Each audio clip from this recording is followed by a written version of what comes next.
Story Survive.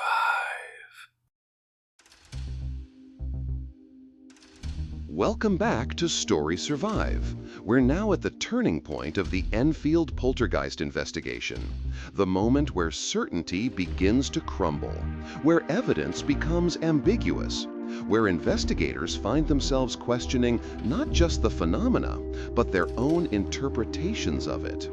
By late 1977, the case has become a sensation. International media coverage, scientific interest, public fascination. The Hodgson family has become the center of one of the most scrutinized paranormal investigations in history.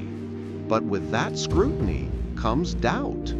It starts with small observations, things that don't quite fit, moments that raise questions, inconsistencies that can't be easily ignored. One investigator notices something during a particularly active evening. Janet is being watched carefully. Multiple investigators are present. The phenomena is occurring. Objects are moving. Knocking sounds are happening. The activity is intense. And then the investigator observes Janet in a moment when she thinks no one is watching. Her hand moves. She makes contact with an object. The object shifts. It's subtle, it's brief, but it's there. It appears that Janet herself may have moved the object, not through paranormal means, but through physical contact, through deliberate action. The investigator reports this observation. Other investigators acknowledge they've made similar observations. Times when Janet's behavior seems suspicious. Times when the phenomena coincides conveniently with moments of reduced observation. Times when things don't quite add up. A troubling possibility emerges. What if Janet has been creating some of the phenomena herself? What if she's been physically moving objects? What if some of what's been documented as paranormal activity is actually fraud? The question becomes pressing and uncomfortable, because if Janet has been faking some of the phenomena, how much has she been faking? All of it? Some of it? Half of it? Investigators become more vigilant. They watch Janet more carefully. They separate her from observers. They attempt to determine what portion of the phenomena is genuine and what portion might be fabricated. What they discover is complicated. When Janet is watched constantly, some phenomena stops. This suggests that some of what's been occurring is at least partially under her control. But other phenomena continues even when she's isolated, even when she's separated from investigators, even when she's in locked rooms where she couldn't physically cause disturbances. So the picture becomes murkier. The case becomes less clear. It's not simple fraud, but it's not purely genuine paranormal activity either. It's something in between. A mixture of genuine, inexplicable phenomena and probable fabrication by a traumatized teenage girl. One of the most difficult moments in the investigation occurs when investigators confront Janet directly. They ask her if she's been creating some of the phenomena. At first, she denies everything, but eventually, under pressure, she admits it.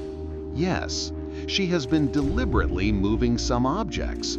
She has been creating some of the knocking sounds. She has been faking some of the phenomena. The admission is shocking. It validates the skeptics. It seems to undermine the entire investigation. If she's been faking things, then the whole case is fraudulent. The whole investigation has been based on deception. But then Janet explains why she's been faking it. She says that the real phenomena was already happening. The genuine paranormal activity was truly occurring. But she felt pressure to produce more phenomena. She felt the investigators wanted more activity, more evidence, more proof. So she started helping. She started creating additional phenomena on top of what was already happening naturally. Her explanation is understandable. A 13-year-old girl under enormous stress and attention, feeling pressure from investigators and media, trying to meet expectations, trying to provide what people wanted to see, trying to help prove what she already knew was real. But the damage is done. The admission of fraud has given ammunition to skeptics. Now they can claim the entire case is fraudulent. Now they can argue that if she faked some of it, she could have faked all of it. Investigators find themselves divided once again. Some believe her explanation. They think genuine phenomena was occurring, and Janet simply added to it under pressure. Others believe her admissions prove the whole case is fake, that she created all of it, that there was never any genuine paranormal activity at all. The media seizes on this controversy. Headlines begin to change. What was once reported as evidence of genuine paranormal activity is now being questioned. Some newspapers begin suggesting the family hoaxed the whole thing. Others defend the case as genuine, despite Janet's admissions. The investigation becomes increasingly chaotic. More skeptical investigators arrive. More believers arrive. More people with agendas arrive. Some want to prove the paranormal is real. Some want to prove it's all fraud. Everyone seems to have a conclusion they're trying to support. Adding to the confusion is the question of why Janet would fake phenomena if genuine phenomena was already occurring. Why would a traumatized girl add to her own suffering? Why would she manufacture additional incidents beyond what was genuinely happening? Investigators propose psychological explanations. They suggest Janet may be unconsciously creating phenomena through what they call psychokinesis, literally moving objects with her mind through unknown means. They theorize that stress, trauma, and the pressure of investigation could cause such phenomena. Others dismiss this as pseudoscience. They argue there's no proven mechanism for such things. They claim the simplest explanation is that Janet is just a clever girl who figured out how to trick investigators, who learned how to create phenomena convincingly enough to fool trained researchers. The media presence around the house reaches a fever pitch. Journalists are everywhere. Curiosity seekers gather outside. People want to witness something, want to see phenomena, want proof that the paranormal is real. And this creates a perverse incentive structure. The more dramatic the incidents, the more media attention. The more media attention, the more pressure on the family to produce dramatic incidents. The more pressure, the more likely fabrication becomes. Investigators begin to realize they may have inadvertently contributed to the problem by flooding the house with investigators and cameras, by creating an environment where phenomena was rewarded with attention. They may have encouraged both genuine phenomena and fraudulent phenomena simultaneously. Some investigators become uncomfortable with the entire situation. They begin to question whether they're helping the family or exploiting them, whether they're conducting legitimate research or participating in a media circus that's harming vulnerable children. The relationship between investigators and family becomes strained. Peggy Hodgson, the mother, becomes increasingly frustrated. She's not happy with the constant presence of investigators. She's not happy with her children being studied like laboratory specimens. She's not happy with the media attention. She wants her family's privacy back. She wants the investigation to end. She begins asking investigators to leave. She begins limiting access to the house. She begins trying to restore some sense of normalcy to her family's life. But by this point, the investigation has taken on a life of its own. It's become bigger than the family, bigger than the investigators. It's become a public phenomenon, a matter of public interest and debate. As we enter 1978, the question becomes increasingly clear. Is the Enfield Poltergeist genuine paranormal activity? Or is it an elaborate hoax created by a traumatized family and inadvertently amplified by the media and investigators? The answer remains ambiguous. Maurice Grosse and Guy Lyon Playfair continue to maintain that genuine phenomena occurred. They acknowledge some probable fabrication by Janet, but they argue that the core phenomena was real, that something unexplainable genuinely happened in that house, that not everything can be explained by fraud. They point to phenomena that occurred when Janet was isolated, to phenomena that occurred when multiple independent witnesses were present, to phenomena that occurred when skeptical investigators were watching.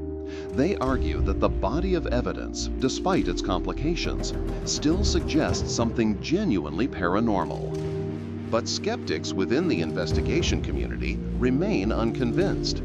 They argue that Janet's admission to fabrication undermines the entire case. They argue that if she faked some of it, she could have faked all of it. They argue that no convincing proof of genuine paranormal activity has been definitively documented. Dr. John Hasted, the physicist, eventually publishes his analysis. He concludes that while some phenomena may be genuinely difficult to explain through normal means, the case is compromised by probable fabrication and cannot be considered definitive proof of paranormal activity. His conclusion represents the growing scientific skepticism. The case has not been proven. The phenomena has not been definitively explained. And the investigation has become so compromised by fraud, media interference, and investigator bias that clear answers may no longer be possible. Meanwhile, the family suffers. The constant investigation, the constant media attention, the constant scrutiny has taken a toll. The children are exhausted. Peggy is exhausted. They want their lives back. They want peace. They want the nightmare to end. And it does. Not because the investigation reaches a conclusion, not because the phenomena stops, but because the family decides they can't take it anymore. They end their cooperation with investigators. They close their doors to the media. They try to reclaim whatever privacy and normalcy remains. The investigation that seemed so promising, that seemed to offer proof of genuine paranormal activity, that seemed to validate everything believers had been arguing about the paranormal, becomes inconclusive, becomes controversial, becomes impossible to definitively interpret. By the end of 1978, the Enfield investigation is winding down. The phenomena has become less frequent. The activity has decreased. The investigators are being asked to leave. The case is becoming history rather than ongoing mystery. But the questions remain unanswered. The debate continues. The case remains controversial, and both sides can point to aspects of the case that support their conclusions while dismissing aspects that challenge them. In Part 5, we'll explore what happened to the family after the investigation ended, what they experienced in the years that followed, what the case ultimately proved or failed to prove, and what the legacy of the Enfield Poltergeist means for how we understand the paranormal. Make sure you subscribe to StorySurvive and turn on notifications, because Part 5 will bring everything together. It will attempt to answer the fundamental question at the heart of this entire case. What really happened at 284 Green Street? And what does it tell us about reality itself? Thank you for joining me on StorySurvive. I'll see you in Part 5, the final chapter of the Enfield Poltergeist.